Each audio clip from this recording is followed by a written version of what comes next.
السلام علیکم دوستو آج 14 جنوری 2020 منگل کا دن ہے۔ دنیا کی بہترین اور بڑی اپڈیٹس میں آج آپ سنیں گے کہ امریکی فوجیوں پر دوبارہ حملہ، کشیدگی کے بعد سے امریکی فوجی محفوظ مقامات کی تلاش میں۔ ڈاکٹر ذاکر نائک کو مودی سرکار نے واپس آنے کے لیے کیا پیشکش کی؟ اتر پردیش، آسام اور کرناٹک پر مظاہرین پر گولی چلا کر صحیح کیا، بی جے پی صدر۔ آسٹریلوی جنگلات میں لگنے والی آگ کی وجہ سے موسم شدید خشک اور گرم رہے گا۔ برطانیہ، فرانس اور جرمنی کا ایران پر مزید جارحانہ اقدامات سے گریز کرنے کا مطالبہ۔ بھارتی فوجی برف پر پھسلتا ہوا پاکستانی سرحد عبور کر گیا، متاثرہ خاندان کی واپس لانے کی اپیل۔ طیارہ مار گرانے پر تہران میں شدید مظاہرہ، مظاہروں نے ایران کو اب دبوچ لیا ہے، صدر ٹرمپ۔ جنرل مشرف کی سزا ختم، سزائے موت دینے والی عدالت کو غیر آئینی قرار دے دیا گیا۔ جنرل قاسم سلیمانی کو ہر قیمت پر مارنے کے لیے امریکہ نے اسرائیلی انٹیلیجنس پر انحصار کیا، ایک نیا انکشاف۔ باتیں تھوڑی اور کام زیادہ کرو، 4 دن ہوئے نہیں آرمی چیف بنے اور باتیں دیکھ لو، بھارتی سیاستدان۔ تو آئیے دوستو چلتے ہیں اب خبروں کی ڈیٹیل کی طرف، لیکن اس سے پہلے اگر ہو سکے تو چینل کو لائک اور سبسکرائب ضرور کیجیے گا، شکریہ۔ دوستو، عراق میں امریکی فوجیوں کے زیر استعمال ایئر بیس پر ایک بار پھر راکٹوں سے حملے ہوئے ہیں، جس سے 4 اہلکار زخمی ہوئے ہیں، جن میں سے 2 کی حالت نازک بتائی جا رہی ہے۔ البلد ایئر بیس پر نامعلوم سمت سے 8 راکٹ داغے گئے ہیں۔ اس ایئر بیس پر امریکی فوجی بھی مقیم ہیں اور فضائی کارروائیوں کے لیے اس بیس کو استعمال کرتے ہیں۔ امریکی حکام کے حوالے سے دعویٰ کیا گیا ہے کہ حملے کے وقت اس ایئر بیس پر صرف 15 امریکی فوجی اور 1 طیارہ موجود تھا، جو مکمل طور پر محفوظ ہے۔ کشیدگی کے بعد سے امریکی فوجی محفوظ مقامات کی تلاش میں ہیں۔ البلد F-16 طیاروں کا مرکزی ایئر بیس ہے۔ ان طیاروں کی اپ گریڈیشن کے لیے امریکی فوجی بھی کیمپ میں مقیم ہے۔ اس سے پہلے بھی اس بیس پر ایک حملے میں عراقی فوج کے اہلکاروں سمیت 1 امریکی کانٹریکٹر بھی ہلاک ہو چکا ہے۔ دوستو، ادھر ملیشیا میں جلا وطن معروف بھارتی research scholar doctor Zakir Naik نے انتہا پسند مودی سرکار کی عیارانہ چالوں کا راز کھول دیا ہے۔ اپنے ایک بیان میں ڈاکٹر ذاکر نائک نے انکشاف کیا ہے کہ انہیں بی جے پی حکومت کی جانب سے خفیہ پیشکش کی گئی تھی کہ اگر وہ مقبوضہ وادی میں آرٹیکل 370 ختم کرنے کی حمایت کریں تو بھارتی حکومت ان پر قائم مقدمات ختم کر کے انہیں بھارت واپس آنے کی اجازت دے دی گی۔ ان کا کہنا ہے کہ انہوں نے بھارتی حکومت کی اس پیشکش کو قبول کرنے سے صاف انکار کر دیا ہے۔ انہیں یہ بھی کہا گیا کہ وہ بی جے پی اور وزیر اعظم نریندر مودی کے خلاف بیانات سے باز رہیں۔ ڈاکٹر ذاکر نائک کا مزید کہنا تھا کہ بھارت کے جن مسلم رہنماؤں نے متنازع شہریت کے قانون کی حمایت کی ہے، انہیں یقین ہے کہ انہیں ایسا بیان دینے کے لیے بھارتی حکومت کی جانب سے بلیک میل یا مجبور کیا گیا ہے۔ دوستو، بھارت میں شہریت ترمیمی قانون کے خلاف شہر شہر مظاہرے تھم نہ سکے۔ کانگریسی رہنما ششی تھرور کی جامعہ ملیہ اسلامی آمد کے موقع پر لا الہ الا اللہ کے نعرے گونج اٹھے۔ بی جے پی کے رکن پارلیمنٹ کی مسلمانوں کے قتل عام کے لیے جھتہ بنانے کی منصوبہ بندی بھی بے نقاب ہو گئی ہے۔ مسلمانوں کے خلاف متنازع شہریت ترمیمی قانون مودی کے لیے وبال جان بن گیا ہے۔ بھارت بھر میں مظاہروں کا سلسلہ تھم نہ سکا۔ نئی دہلی کا شہین باغ مظاہرین کا گڑھ بن چکا ہے، جہاں 15 دسمبر سے دھرنا جاری ہے۔ مظاہرین نے باہمی یکجہتی کا مظاہرہ کرنے کے لیے بین المذہبی دعائیہ تقریب کا اہتمام کیا، جس میں قرآن پاک کی تلاوت بھی ہوئی اور بائبل بھی پڑھی گئی، جبکہ گربانی بھی گائی گئی اور ہون پر پوجا بھی ہوئی۔ مغربی بنگال میں بی جے پی کے صدر دلیپ گھوش نے مظاہرین کو دھمکی دی ہے کہ ملک کو نقصان پہنچانے والوں کو اتر پردیش کی طرح گولیوں سے اڑا دیں گے۔ جامعہ ملیہ اسلامیہ کے وی سی دفتر کے باہر بھی طلبہ گروپ کا احتجاج جاری ہے۔ بھارت بھر میں مسلم دشمن قانون کے خلاف مظاہرے ابھی تک نہیں رکے۔ حیدرآباد میں مظاہرہ کرنے پر پولیس نے 25 مزید نوجوانوں کو حراست میں لے لیا ہے۔ بی جے پی کے صدر دلیپ گھوش کہتے ہیں کہ اتر پردیش، آسام اور کرناٹک کی حکومتوں نے مظاہرین پر گولی چلا کر صحیح کیا۔ بی جے پی رہنما احتجاج کو روکنے کے لیے انتہا پسندی پر اتر آئے ہیں۔ مغربی بنگال سے رکن لوک سبھا ارجن کی ایک ویڈیو سامنے آئی ہے جس میں وہ مسلمانوں کو مارنے کے لیے جھتہ بنانے کا حکم دے رہے ہیں۔ دوستو، ادھر آسٹریلوی وزیر اعظم اسکاٹ موریسن نے ملک کے جنگلات میں گزشتہ برس ستمبر سے لگنے والی آگ بجھانے کے حوالے سے حکومتی اقدامات کے مناسب یا غیر مناسب ہونے کی تفتیش کرانے کی اپیل کی ہے۔ موریسن کے مطابق اس مقصد کے لیے ایک انتہائی اعلیٰ اختیاراتی کمیشن کو تشکیل دینا ضروری ہو گیا ہے۔ انہوں نے مجوزہ تفتیشی ادارے کی تشکیل کابینہ، ریاستوں اور دوسرے علاقوں کی مشاورت سے کی جانے کو اہم قرار دیا ہے۔ 3 ماہ سے زائد عرصے سے لگی ہوئی جنگلاتی آگ سے کم از کم 28 افراد ہلاک ہو چکے ہیں اور 2000 سے زائد مکانات جل چکے ہیں اور بے تحاشا جانور بھی مر چکے ہیں۔ محکمہ موسمیات کے مطابق آنے والے سال میں موسم شدید خشک اور گرم رہنے کے بہت زیادہ امکانات ہیں۔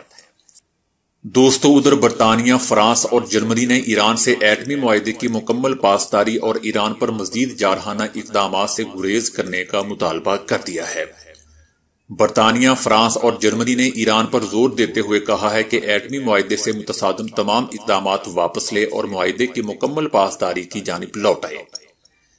تینوں ممالک نے ایران پر زور دیا ہے کہ مزید کوئی بھی جارحانہ اقدام اٹھانے اور ایٹمی ہتھیار حاصل کرنے سے اجتناب کیا جائے۔ مشترکہ بیان میں کہا گیا ہے کہ ہم خطے میں استحکام کے لیے ایٹمی معاہدے پر ایران کے ساتھ بات چیت جاری رکھنے کے لیے تیار ہیں۔ دوستو، ادھر بھارتی فوج کا ایک آفیسر رجندر سنگھ مقبوضہ وادی میں شدت سے جاری برف باری کے دوران پھسل کر پاکستان کی سرحد عبور کر گیا۔ بھارتی فوجی کی تلاش کے لیے ریسکیو آپریشن جاری ہے اور اس کی واپسی کے لیے تمام تر کوششیں کی جا رہی ہیں۔ بھارتی فوج نے 8 جنوری کو جونیئر آفیسر کی گمشدگی کی اطلاع ان کے اہل خانہ کو دی، تاہم بعد ازاں تحقیقات سے معلوم ہوا کہ وہ برف باری کے دوران حادثاتی طور پر پھسل کر پاکستان کی سرحد کی طرف کھس گیا ہے۔ متاثرہ خاندان بھارتی حکومت سے اپیل کر رہی ہے کہ وہ جلد از جلد ان کے بیٹے کی واپسی کے لیے اقدامات کرے۔ دوستو، ادھر جب سے ایران کی جانب سے یوکرائنی طیارہ مار گرانے کا اعتراف کیا گیا ہے، تہران میں مظاہروں کا سلسلہ تھم نہ سکا۔ امریکی صدر ٹرمپ کا کہنا ہے کہ ایران جلد ہی مذاکرات پر مجبور ہو جائے گا۔ ایران کی واحد خاتون اولمپک میڈلسٹ نے بھی ملک چھوڑ دیا ہے۔ ادھر کینیڈین وزیر اعظم جسٹن ٹروڈو نے ہلاک ہونے والوں کو انصاف دلوانے کا وعدہ کیا ہے۔ ایرانی فوج کی غیر ارادی غلطی اب ایرانی حکومت پر بھاری پڑنے لگی ہے۔ تہران میں دوسرے روز بھی سینکڑوں افراد سڑکوں پر نکل آئے۔ مظاہرین نے ریاستی اداروں اور اعلیٰ قیادت کے خلاف شدید نعرے بازی بھی کی۔ پولیس نے مظاہرین کو منتشر کرنے کے لیے لاٹھی چارج اور آنسو گیس کی شیلنگ کی۔ اس سارے معاملے میں امریکی صدر ٹرمپ ایک بار پھر کود پڑے ہیں اور انہوں نے کہا ہے کہ معاشی پابندیوں اور احتجاجی مظاہروں نے ایران کو اب دبوچ لیا ہے۔ یہ صورتحال ایران کو مذاکرات پر مجبور کر دے گی اور اسے اب کسی طرف بھاگنے نہیں دے گی، اور اگر ایسا ہوا تو وہ لاتعلق نہیں رہ سکیں گے۔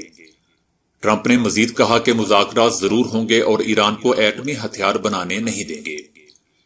ایرانی حکومت کو مسلسل دھچکے لگنے کا سلسلہ جاری ہے۔ ایران کی واحد خاتون اولمپک میڈلسٹ کیمیا علی زادی نے ایران چھوڑ دیا ہے۔ 21 سالہ کیمیا نے کہا کہ انہوں نے ایران اس لیے چھوڑا ہے کیونکہ وہ منافقت، جھوٹ، ناانصافی اور خوش آمد کا حصہ نہیں بننا چاہتی۔ انہوں نے خود کو ایران میں لاکھوں مظلوم خواتین میں سے ایک قرار دیا۔ اب دیکھنا دوستو یہ ہے کہ ایران ان سب مشکلات سے کیسے نکلتا ہے۔ امید ہے کہ ہمیشہ کی طرح اس دفعہ بھی سرخرو ہو کر نکلے گا اور دشمن یہ تماشا دیکھنے والے دیکھتے رہ جائیں گے۔ دوستو، ادھر پاکستان میں ہائی کورٹ نے سابق صدر جنرل پرویز مشرف کو سزائے موت کا فیصلہ سنانے والی خصوصی عدالت کی تشکیل کو غیر آئینی قرار دے دیا ہے۔ لاہور ہائی کورٹ کے جسٹس مظاہر اکبر نقوی کی سربراہی میں 3 رکنی بینچ نے سابق صدر پرویز مشرف کے خلاف فیصلہ سنانے والی خصوصی عدالت کی تشکیل کے خلاف درخواست پر سماعت کی۔ سماعت کے آغاز پر وفاقی حکومت نے خصوصی عدالت کی تشکیل سے متعلق سمری اور ریکارڈ عدالت میں پیش کر دیا۔ اس پر جنرل پرویز مشرف نے کہا ہے کہ وہ لاہور ہائی کورٹ کے فیصلے سے خوش ہیں اور اب ان کی طبیعت بہتری کی طرف گامزن ہے۔ انہوں نے کہا کہ مجھے خوشی ہے کہ لاہور ہائی کورٹ نے سزائے موت سنانے والی اسلام آباد کی خصوصی عدالت کو غیر آئینی قرار دے دیا ہے۔ عدالت کی تشکیل اور آرٹیکل 6 میں کی جانے والی ترمیم بھی کالعدم قرار دے دی گئی ہے۔ اس حوالے سے سابق صدر پرویز مشرف کا کہنا ہے کہ ہائی کورٹ کا فیصلہ بہت اچھا ہے، جس سے مجھے بہت خوشی ہوئی ہے۔ انہوں نے مزید کہا کہ صحت یابی کے لیے دعائیں کرنے والوں کا بھی میں دل سے شکریہ ادا کرتا ہوں۔ خیال رہے کہ خصوصی عدالت کے 3 رکنی بینچ نے سزائے موت سنائی تھی، جس میں جسٹس وقار سیٹھ نے لکھا تھا کہ پھانسی سے قبل پرویز مشرف فوت ہو جائیں تو لاش کو ڈی چوک پر لا کر 3 دن تک لٹکایا جائے۔ دوستو، ادھر امریکی میڈیا کی جانب سے اس بات کا دعویٰ کیا گیا ہے کہ اسرائیل نے جنرل قاسم سلیمانی کے قتل کے لیے انٹیلیجنس معلومات فراہم کی۔ جنرل قاسم سلیمانی کے امریکی ڈرون حملے میں قتل کے بارے میں امریکی میڈیا کی جانب سے نئے انکشافات سامنے آئے ہیں۔ شام میں ایک ایئرپورٹ سے ایک مخبر نے امریکی خفیہ ایجنسی CIA کو بتایا کہ جنرل سلیمانی کس طیارے میں ہوں گے، جس پر اسرائیلی انٹیلیجنس نے مخبر کی اطلاع کی تصدیق کر کے سلیمانی کے بغداد آنے کی توثیق کی۔ جنرل سلیمانی کا طیارہ بغداد ایئرپورٹ پر اترا تو امریکی ڈرون ان پر نظر رکھے ہوئے تھا۔ جنرل قاسم سلیمانی کو ہر قیمت پر مارنے کے لیے امریکہ کو اسرائیلی انٹیلیجنس پر انحصار کرنا تھا۔ نیو یارک ٹائمز کی رپورٹ کے مطابق امریکیوں کے علاوہ اسرائیلی وزیر اعظم وہ واحد شخص تھا جنہیں قاسم سلیمانی کے قتل کی پلاننگ کا علم تھا۔ رپورٹ کے مطابق اسرائیلی وزیر اعظم نیتن یاہو نے امریکی secretary of state mic Pompeo سے بات کی تھی، جبکہ چامونگز ایئر لائن کے 2 ملازمین بھی قتل کی اس سازش میں شامل تھے۔ یہ وہی ایئر لائن ہے جسے جنرل قاسم سلیمانی سفر کے لیے استعمال کرتے تھے۔ دوستو، باتیں تھوڑی اور کام زیادہ کرو۔ 4 دن ہوئے نہیں آرمی چیف بنے اور بڑکیں دیکھ لیں۔